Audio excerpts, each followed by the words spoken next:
नमस्ते जी। Welcome to the class. और आज का हमारा टॉपिक होने वाला है कुछ इंटरेस्टिंग सा। उससे पहले स्टार्ट करते हैं with my introduction.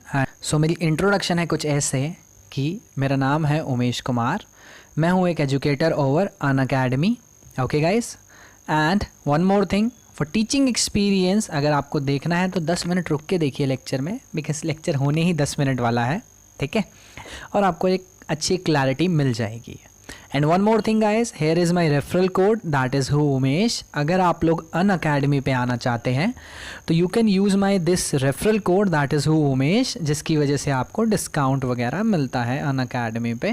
Okay, and आप यहाँ पर देख पा रहे होंगे कि मेरा कोड यूज़ हुआ एंड आपको डिस्काउंट मिल गया। ठीक है, बहुत हो गया promotion. Let's get to the topic, that is areas of 3 dimensional figures with the help of using 2 dimensional figures.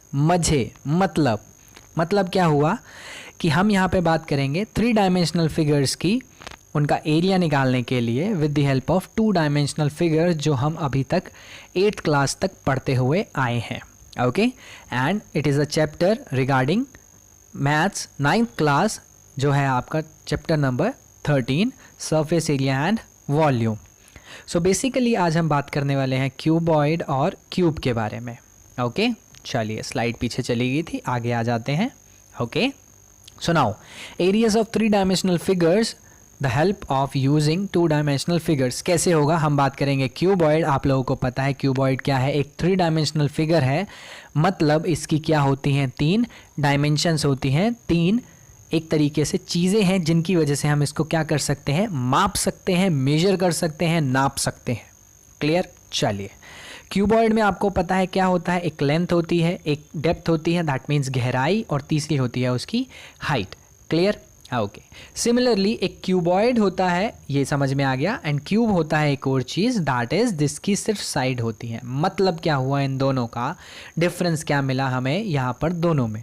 Guys, cuboid एक ऐसी चीज़ है काइंड ऑफ जिसमें 3 चीज़ें हम क्या करते हैं, मेजरिंग में लाते हैं, दैट इज़ लेंथ, ब्रेड्थ और हाइट। साइमल्टेनियसली एक क्यूब क्या है, एक चीज़ है जिसकी सारी भुजाएं बात करूं तो भुजाएं और साइड्स क्या होती हैं, बराबर होती हैं। चलिए देख लेते हैं कैसे। चलिए, गाइस यहाँ पर आप देखेंगे रेक्टेंगल वर्सेस क्यूबॉइड को नापने की क्या किया जाएगा इसमें, चलिए वो देख लेते हैं। गाइस, अगर आप ध्यान से अगर एक क्यूबॉइड को देखें तो आपको कहीं ना कहीं वो रेक्टेंगल जैसा नज़र आएगा।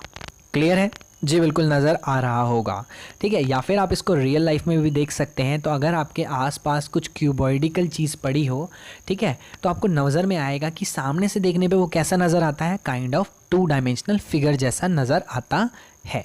ओके जी, तो एक और चीज़ रेक्टेंगल की बात कर लेते हैं। स्टार्टिंग में रेक्टेंगल अगर हम देखें तो हम 8th क्लास तक पढ़ते हुए आए हैं, that is area of rectangle is length into width, लंबाई गुणा चौड़ाई। क्लियर है? चलिए जी, बात कर लेते हैं क्यूबॉइड की। ये तो हो गया 2D हमारा, अब उतर जाएंगे इसी को लेके हम 3D में। चलिए जी, उतर गए। ओके, जैसे ही हम उतरते हैं तो हमें यहाँ पर नज़र आता है कि कहीं ना कहीं रेक्टेंगल जो है वो हर जगह पर लगा हुआ है एक क्यूबॉइड के, ठीक है। अगर मैं ऐसे ही नापना स्टार्ट करूँ तो मुझे क्या मिलेगा, कितनी क्यूबॉइड की साइड्स, लेंथ इनटू ब्रेड्थ या लेंथ इनटू हाइट करना पड़ेगा, वो देख लेते हैं। अगर मैं ध्यान से देखूं तो क्यूबॉइड के कितने फेसेस होते हैं, वो होते हैं फर्स्ट, सेकंड, एक पीछे थर्ड, एक फोर्थ ऊपर, एक फिफ्थ ये, और एक नीचे की तरफ 6th फेस जो छुपा हुआ है। क्लियर? चलिए अब इसको कंपेयर करते हैं हम रेक्टेंगल से। रेक्टेंगल में क्या करते हैं हम, एरिया निकालने के लिए L इंटू बी कर देते हैं, सिंपल सी चीज़। चलिए ठीक है, अगर हम यहीं पर उस चीज़ को मैनेज करना स्टार्ट करें तो लेट्स सपोज हमने 6 रेक्टेंगल लाए और उनको मर्ज कर दिया। जैसे ही मर्ज किया गाइस, आप देख रहे होंगे यहाँ पे हमें क्या मिल रहा है, एक जगह हाइट, एक जगह लेंथ और एक जगह ब्रेड्थ। चलिए ठीक है, वैसे ही अगर मैं इसको कंपेयर करता हूँ तो आपको नज़र आएगा, अगर सामने वाले रेक्टेंगल की मैं क्या करता हूँ, क्या निकालने की कोशिश करता हूँ, एरिया निकालने के लिए। चलिए क्या करेंगे हम, एक लेंथ और एक हाइट ले लेंगे। क्लियर? सामने वाले रेक्टेंगल का एरिया क्या हो गया, लेंथ इनटू हाइट हो गया। एक और चीज़, इसका मतलब इसके जो पीछे होगा जस्ट ऑपोजिट में, उसका भी क्या होगा, area, that is length into height.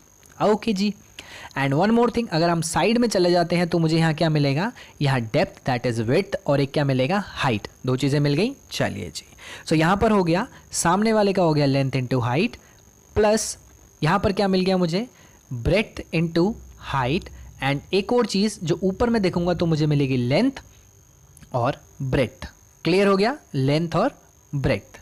चलिए, अगर आपने एक और चीज़ का ध्यान दिया हो तो चारों तरफ से इसकी, या मैं बात करूं 6 तरफ से है, सो हमने एक एक फेस देखा है, टोटल फेस 6, ये कितने हुए 3, 3 को अगर मैं मल्टीप्लाई कर दूं 2 से तो टोटल फेसेस कितने हो जाएंगे, 6 हो जाएंगे। तो क्या मुझे इसका टोटल एरिया मिल जाएगा, जी बिल्कुल मिल जाएगा।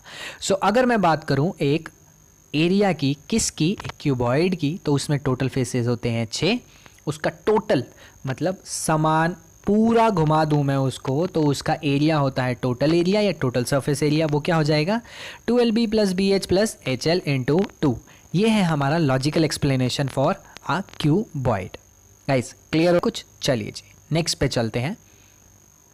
ओके, फर्दर अगर हम देखें सो बात आ जाती है कर्व्ड सरफेस एरिया और लेटरल सरफेस एरिया की। तो क्या होती हैं ये चीज़ें, ये देख लेते हैं। कर्व्ड मतलब घुमा हुआ, कर्व्ड मतलब घुमा हुआ, और लेटरल का मतलब भी होता है घुमा हुआ एरिया। सो अगर आपके सामने यहाँ 3D ऑब्जेक्ट पड़ा है क्यूबॉइड, तो आपको पता होगा कि इसका घुमा हुआ एरिया कौन सा हुआ, सामने वाली वॉल, पीछे वाली वॉल, इधर वाली वॉल और इधर वाली वॉल।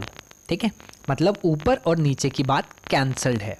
चलिए जी, सो इसका मतलब टोटल वॉल्स आ गई 6। क्लियर है? तो अगर कंपेयर करूं तो सामने वाले का क्या हुआ, L × H। चलिए, और पीछे वाले का छोड़ देते हैं, साइड वाले में आते हैं तो क्या होगा, दैट इज B × H होगा। और टोटल दीवारें कितनी है, 2 टाइम्स हैं। क्लियर? तो ये बन गया इसका टोटल कर्व्ड सरफेस एरिया। क्या मिल गया, कर्व्ड सरफेस एरिया। माफ़ कीजिएगा मैं टोटल बोल गया था, कोई दिक्कत नहीं है, अब समझ में आ गया होगा। चलिए, सो ये है उसका लिखा था, उसको भी टेस्ट कर लेते हैं इससे कंपेयर करके। क्या लिखा था मैंने लिखा था ट्वाइस ब्रैकेट में LB + BH।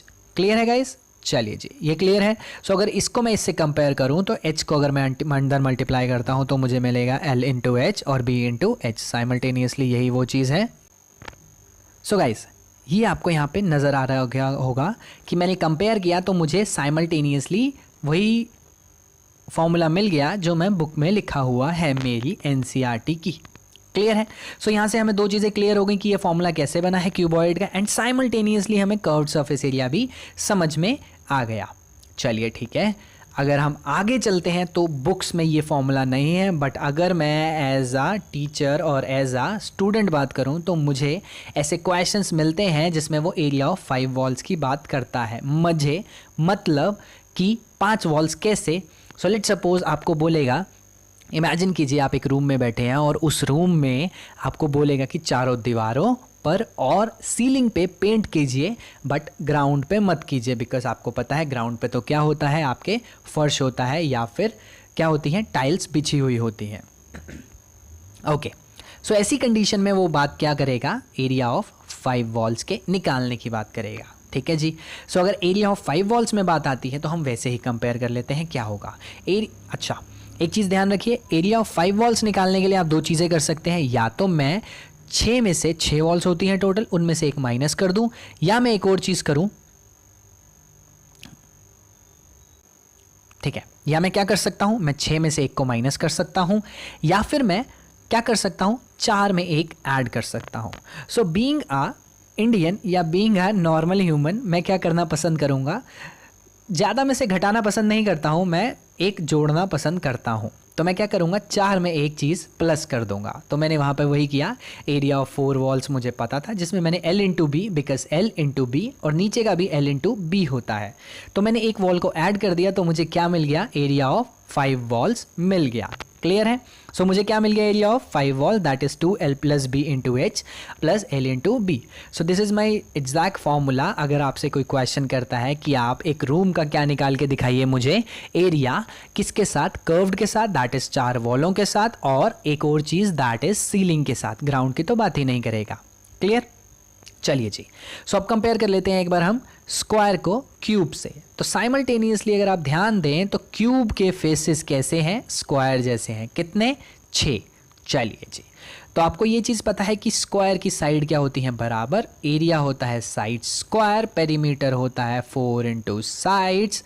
क्या होता है, एक बार फिर से देख लेते हैं, क्या होता है एरिया ऑफ स्क्वायर, वो होता है साइड × साइड, और क्या होता है पेरीमीटर उसका 4 × साइड्स होता है उसका पेरीमीटर। चलिए जी, सो अगर मैं इसी स्क्वायर को उठा के इस क्यूब के यहाँ रख दूँ तो इसका मतलब ये इसको प्रॉपरली एक्वायर करता है और उसकी ही तरह नज़र आएगा। तो इसका मतलब अगर ऐसे ही स्क्वायर 6 फेसेस पे रख दिए जाएं एक क्यूब की, तो क्या बना देंगे वो उसके 6 फेसेस को बना देगा और क्या बना देगा, एक क्यूब का फॉर्मेशन कर देगा। जी बिल्कुल कर देगा। चलिए जी, इसकी भी साइड इसकी भी साइड। चलिए बात कर लेते हैं अब क्यूब की। सो क्यूब कैसे होते हैं हमारे, रूबिक्स क्यूब और या फिर डाइस या लूडो अगर आपने खेली है तो आपको पता होगा डाइस क्या होती है। ठीक है जी। सो अगर सारे फेसेस बराबर हैं तो साइड इनटू साइड होता है। आपको एक चीज़ क्लियर, कितनी साइड इज 6 साइड्स, फॉर्मूला बन गया टोटल सरफेस एरिया का, दैट इज 6 साइड स्क्वायर। एक और चीज़ सेम बात करता है, वो आपको पेंट करना है 4 दीवारों पे, या फिर वो बोलेगा एरिया ऑफ 4 वॉल्स, या फिर क्वेश्चन पूछेगा curve surface area of 4 walls, या फिर डायरेक्ट कर्व सरफेस एरिया बोल सकता है आपको। तो ऐसी कंडीशन में सारी ही साइड्स बराबर हैं। चलिए जी, तो मैं क्या करूँगा, साइड स्क्वायर तो मेरे पास फॉर्मूला है ही एक का, एक को 4 से मल्टीप्लाई कर दूंगा, मुझे क्या मिल जाएगा, चारों दीवारों का क्या मिल जाएगा, एरिया मिल जाएगा। साइमल्टेनियसली अगर आप ध्यान दें तो एक और चीज़, एरिया ऑफ 5 वॉल्स जैसे मैंने क्यूब में किया था, अगर मैं वैसा ही यहाँ पर कर दूँ तो मुझे कितनी दीवारों का मान या फिर मेजरमेंट मिल जाएगा, वो है 5 का। ठीक है, क्लियर हो गया। चलिए, सो ये क्या हुए, सारे फॉर्मूलाज जो हमने अभी पढ़े हैं, क्यूबॉइड के 3 एंड क्यूब के 3 फॉर्मूलाज। सो आई होप आपको अब ज़्यादा क्लियरिटी में नॉलेज हुई होगी। मगअप करने से अच्छा है आपको लॉजिक समझ में आए behind the formulas. So I hope वो चीज़ें आपको यहाँ पर समझ में आई होंगी। सो अगर समझ में आई तो बहुत अच्छी बात है, नहीं आई तो एक बार वीडियो को दोबारा देख लीजिए, आई होप आपको समझ में आ जाएगा। ठीक है, सो तब तक के लिए take care of your self and your family. मिलते हैं नेक्स्ट वीडियो में, एंड सब्सक्राइब करना होगा तो कर दीजिएगा, है ना। Okay, bye bye guys.